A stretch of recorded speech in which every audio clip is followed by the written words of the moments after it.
Namaste. Good afternoon to all of you. Today we start with a yoga. What is yoga? In a simple term, yoga is a derived from Sanskrit word yuj, which means to unite or a yoke. The unite in the term of universal soul is combined with a individual soul. That is yoga. But we talk in a physical word and a physical way. Yoga is a way through which we enjoy our life in a healthful manner, or we fit through the yoga. That is yoga. Yoga have so many parts like asana, pranayama, mudra, bandh, but we generally discuss about the asana, pranayama or dhyan. What is asana? Asana, in a what we can say, it is a posture that in which we hold our body in a particular posture. In Patanjali Yoga Sutra, there is one slok that is Sthir Sukham Asana, means a position in which we suitable or are sitting in a comfortable position, that called as asana. Now we start our এতিয়া আমি অলপ সূক্ষ্ম ব্যায়াম কৰিম। ছাত্ৰসকল, তোমালোক সকলো সাজু হোৱা। প্ৰথমতে ডিঙিটো তললৈ নমোৱা লাহে লাহে। এতিয়া আকৌ ডিঙিটো ওপৰলৈ উঠোৱা। এতিয়া ডিঙিটো পিছলৈ যিমান পাৰা লাহে লাহে নিবলৈ চেষ্টা কৰা। ডিঙিটো তললৈ নিওঁতে উশাহ এৰিবা, ওপৰলৈ আহোঁতে উশাহ ল'বা, আকৌ পিছলৈ নিওঁতে উশাহ এৰি দিবা, আৰু লাহে লাহে যেতিয়া আগৰ অৱস্থানলৈ আহিবা তেতিয়া উশাহ ল'বা।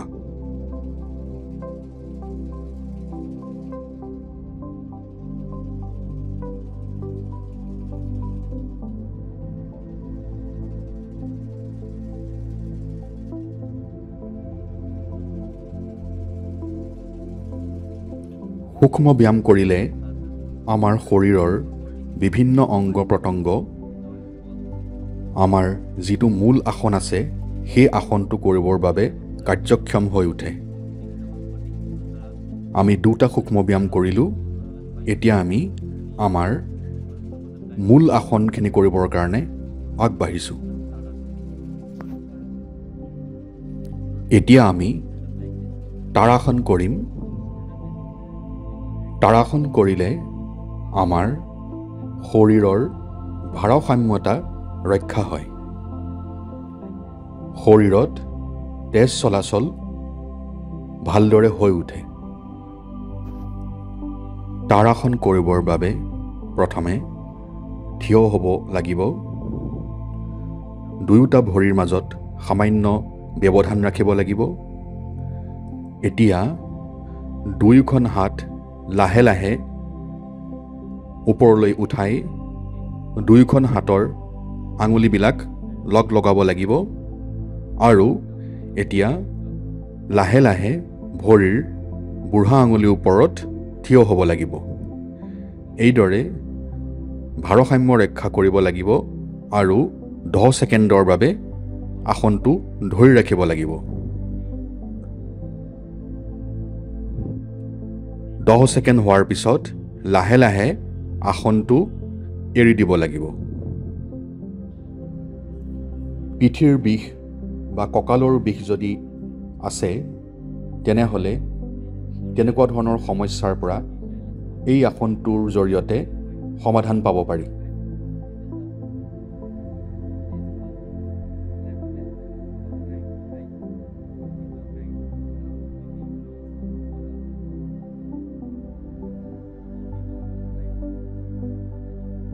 আমি এতিয়া বৃক্ষাসন কৰিম।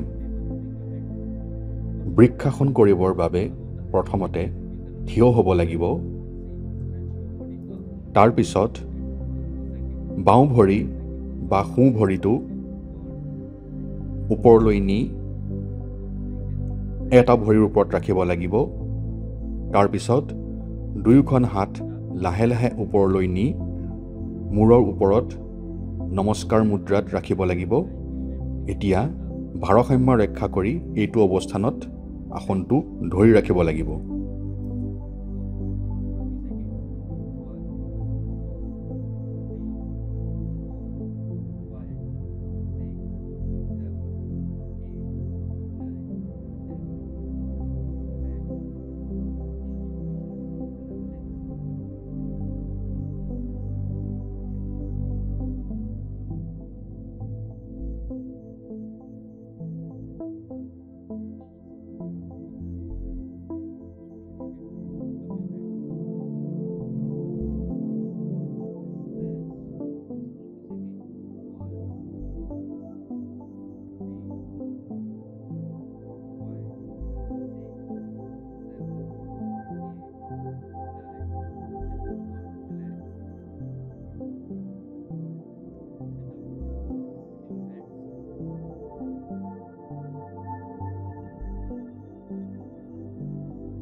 এতিয়া আমি বহি থকাৰ ভংগীমাত এটা আসন কৰিম।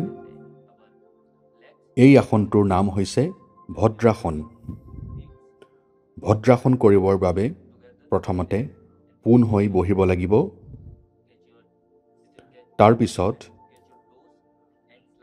দুয়োটা ভৰিৰ তলুৱা একেলগ কৰি দুয়োখন হাত ব্যৱহাৰ কৰি দুয়োটা ভৰিৰ তলুৱা নিজৰ গাৰ ফালে যিমান পাৰে আনিবলৈ চেষ্টা কৰিব লাগিব। ভদ্ৰাসন কৰিলে ভৰিৰ মাংসপেশী শক্তিশালী হয়। যিসকলৰ ভৰিৰ অস্ত্ৰোপচাৰ হৈছে সেই ব্যক্তিসকলক এই আসনটো কৰিবলৈ বাধা দিয়া হয়।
এতিয়া আমি আৰু এটা আসন কৰিম। সেই আসনটোৰ নাম হৈছে উষ্ট্ৰাসন। উষ্ট্ৰাসন কৰোঁতে আমি প্ৰথমেই বহি থকাৰ ভংগীমাত অৱস্থান গ্ৰহণ কৰিব লাগিব। দুয়োটা ভৰি চিধাকৈ মেলি ৰাখিব লাগিব। এতিয়া লাহে লাহে সেইটো অৱস্থানৰ পৰা বজ্ৰাসনৰ ভংগীমাত বহিব লাগিব।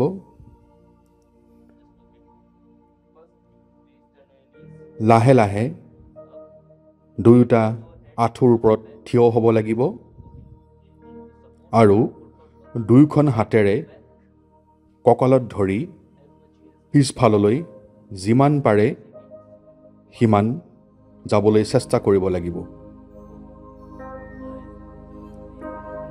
এই আসনটো প্ৰথমে 10 ছেকেণ্ডৰ বাবে ধৰি ৰখা হয়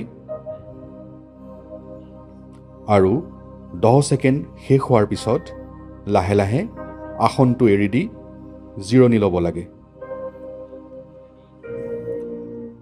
উষ্ট্ৰাসন কৰিলে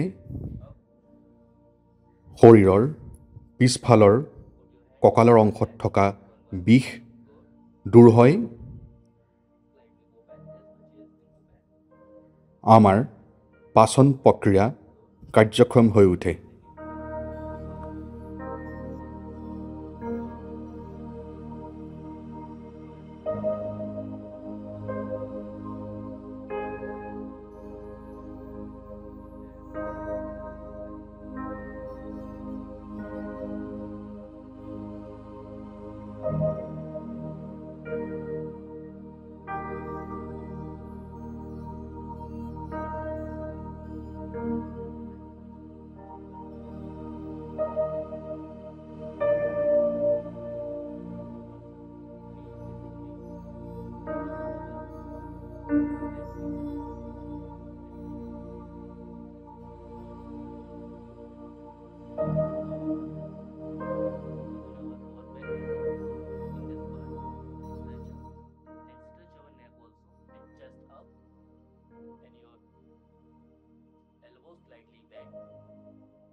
আমি শুই থকাৰ ভংগীমাত আসন কৰিম।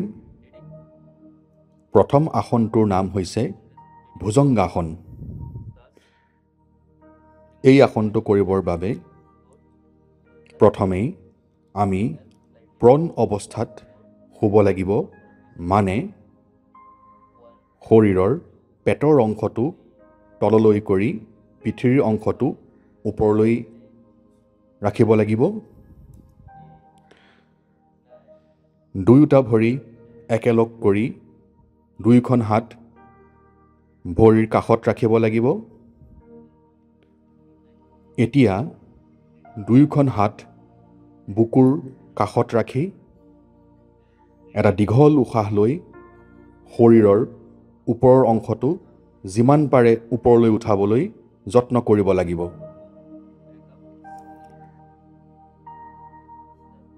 আমাৰ পিছৰ আসনটোৰ নাম হৈছে শলভাসন।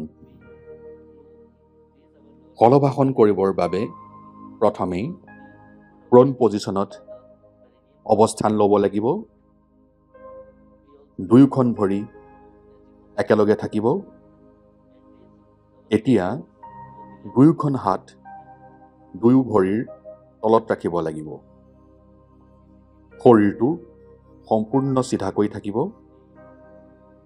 এতিয়া এটা দীঘল উশাহ লৈ দুয়োখন ভৰি একেলগ কৰি যিমান পাৰে সিমান ওপৰলৈ নিবলৈ যত্ন কৰিব লাগিব। এই অৱস্থানটো প্ৰথমে 10 ছেকেণ্ডৰ বাবে ধৰি ৰখা হয়। 10 ছেকেণ্ড শেষ হোৱাৰ পিছত আসনটো লাহে লাহে এৰি দিয়া হয়।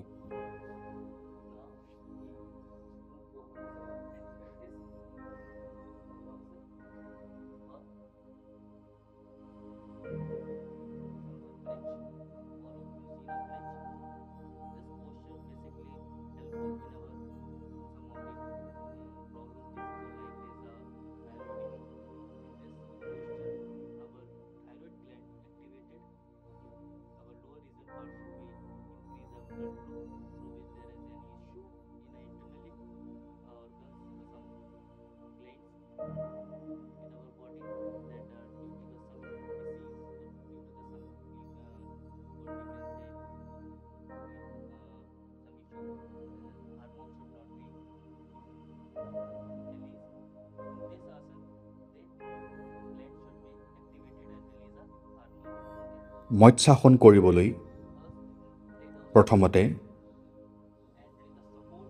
শোৱাৰ ভংগীমাত শৰীৰটো ৰাখিব লাগিব। শৰীৰৰ পিঠিৰ ফালটো তললৈ থাকিব আৰু পেটৰ অংশটো ওপৰমুৱাকৈ থাকিব। এতিয়া দুয়োটা ভৰি ভাঁজ কৰি কঁকালত দুয়োখন হাত ৰাখিব লাগিব। এতিয়া কঁকালত হেঁচা দি শৰীৰটো যিমান পাৰে ওপৰলৈ ঠেলিবলৈ চেষ্টা কৰিব লাগিব।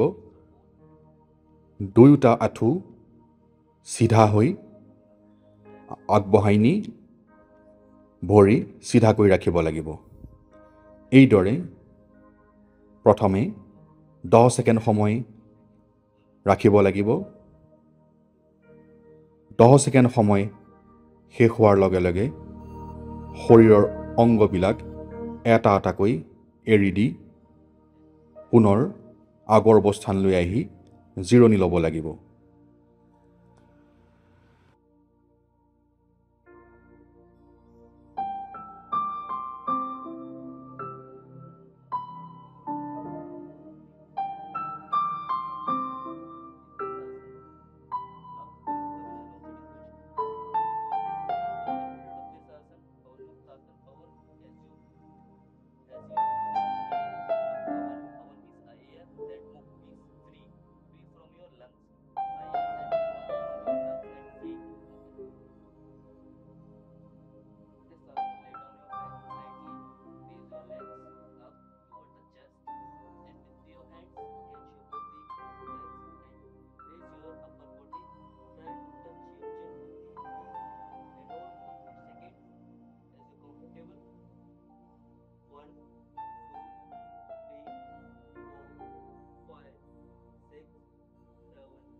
পৱন মুক্তাসন কৰিবলৈ আমি শোৱাৰ ভংগীমাত অৱস্থান ল'ব লাগিব।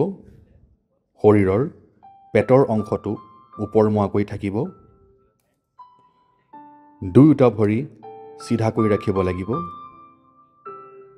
এতিয়া লাহে লাহে আঁঠুত ভাঁজ কৰি দুয়োটা ভৰি বুকুৰ ফাললৈ আনিব লাগিব। এনে কৰোঁতে দুয়োখন হাতেৰে ভৰিত ধৰি নিজৰ বুকুৰ ফালে দুয়োটা আঁঠু আনিবলৈ যত্ন কৰিব লাগিব।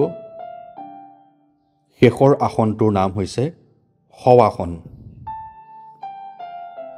শৱাসনে সমগ্ৰ শৰীৰটোক জিৰণি দিয়াত সহায় কৰে। আমাৰ গোটেই আসনখিনি কৰি শেষ হোৱাৰ পিছত শৱাসন কৰিব লাগে। শৱাসন কৰিবলৈ আমি শোৱাৰ ভংগীমাত অৱস্থান ল'ব লাগিব। শৰীৰৰ পিঠিৰ ফালটো তললৈ থাকিব আৰু পেটৰ ফালটো ওপৰমুৱাকৈ থাকিব। দুয়োটা ভৰিৰ মাজত সামান্য ব্যৱধান থাকিব আৰু দুয়োখন হাত দুই কাষে থাকিব। আঙুলিবোৰ খুলি দিয়াৰ অৱস্থাত থাকিব। লাহে লাহে দুয়োটা চকু বন্ধ কৰিব লাগিব। এইদৰে কিছু সময় জিৰণি ল'ব লাগিব আৰু আসনটো এৰি দিয়াৰ সময়ত শৰীৰৰ সোঁফালে বা বাওঁফালে শৰীৰটো ঠেলি দি লাহে লাহে বহিবলৈ যত্ন কৰিব লাগিব। শৱাসনে শৰীৰক জিৰণি দিয়াত সহায় কৰে। এইটো বহুত দৰকাৰী। সকলো আসন কৰি শেষ হোৱাৰ পিছত শৱাসন কৰিব লাগে। এতিয়া আমি ধ্যান কৰিম। ধ্যান কৰিবৰ বাবে আমি বহাৰ ভংগীমাত অৱস্থান ল'ব লাগিব। দুয়োটা ভৰি ভাঁজ কৰি এটাৰ ওপৰত সিটো ৰাখিব লাগিব আৰু দুয়োখন হাত বুকুৰ আগলৈ নি নমস্কাৰ মুদ্ৰাত ৰাখিব লাগিব। দুয়োটা চকু বন্ধ কৰি লাহে লাহে আমি ধ্যান কৰিব লাগিব। ধ্যান কৰোঁতে মনটো সকলো চিন্তাৰ পৰা আঁতৰত ৰাখি স্থিৰভাৱে ধ্যান কাৰ্যটো আগবঢ়াই নিব লাগিব। ধ্যান কৰিলে আমাৰ মগজুৱে বহুখিনি জিৰণি পায়, আমাৰ মানসিক শান্তি ঘূৰি আহে, এনজাইটি, ষ্ট্ৰেছ, টেনশ্যন, ডিপ্ৰেশ্যন এনেকুৱা ধৰণৰ মানসিক সমস্যাৰ পৰা হাত সাৰিব পাৰি। ছাত্ৰ ছাত্ৰীৰ মনোযোগ বৃদ্ধি পায় আৰু তেওঁলোকে পঢ়া শুনাত অধিক মনোযোগ দিবলৈ সমৰ্থ হয়।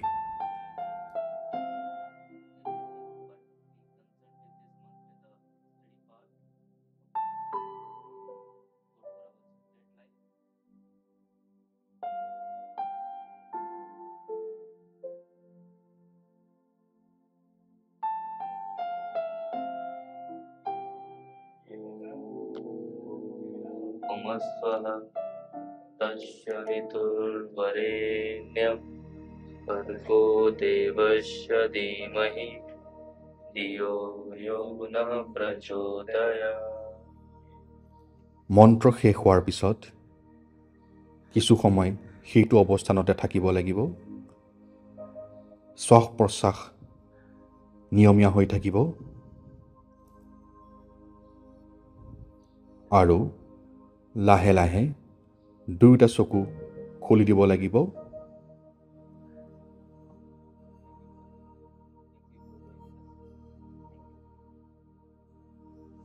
Yoga. What is yoga? As we are talked about here, and so many times we heard yoga is a combination of personal soul, individual soul to the combination of universal soul. But it's not up to mount here. There are so many wide area in a yoga that is helpful. So many people, there are so many age groups. One of the things that is yoga help to the students in a particular students like a school students, a college student. That yoga was so many helpful. Like a stress management part, through the yoga we reduce our stress, like what we can anxiety, hypertension, so many things. Through the asana, there are number of asanas, so many numbers of asanas, like 84 lakh asanas in a yogic text that we read out, but we are not completed totally 84 lakh asanas. So many some of the more what we can specify asanas that we perform in our daily life, asanas like Vrikshasana, okay, Tadasan, Bakrasan, Ustrasan. These are the basic asanas that helpful for a students or a student's life, in a student's life. Like Vrikshasana. In a Vrikshasana we balance our body with the mind. As a we perform as a Vrikshasana is a balance making on a one leg, and another leg should be placed on a thigh. Balance should be not only basic made on a physical body, it is also made in our mind, in a mental level. In this asanas we concentrate on a particular point and concentrate and also balance the same time our body. This practice also makes our body and mind balance. Same this practice also helpful our in a study part. Once a student concentrate over our body part or a study part, the study will be improved. Okay, for an example, a students aim to be achieve like a higher studies in our life, or their dream should be become a officer or a astronaut, whatever he want in our life achieve to be become. So he have to concentrate, he have to improve their concentrate. How can concentrate improve? Through the yoga activities. One of the but like a Vrikshasana I already suggest you. In Ustrasana is improve our physical capacity through the Ustrasana part. In Ustrasana we improve our digestion part. In a digestion is some of the time somewhere I have read it out, if your stomach is healthy, your thoughts must be healthy. If your thoughts must not be healthy, your stomach should not be healthy. I read somewhere, but I not remember. There is a line, means कि अगर आपके thoughts अच्छे हैं तो आप बहुत अच्छे से काम कर पाएंगे, आप फिजिकली भी फिट रहेंगे. अगर आपके थॉट्स अच्छे नहीं हैं तो आप फिजिकली भी फिट नहीं रहेंगे. सिंपल सम इसका मेथड है. सो थ्रू द लाइक उस्त्रासना और Bhujangasana we stimulate our body internal organs, through which they what we can secrete some juices through which our digestion should be improved and our thoughts must be improved and we think positive always. These are the some benefits or a demerit. There is a no demerits for a yogasan, but there is some precaution, contraindication. We have follows in our life. They are for all. That's enough. Thank you.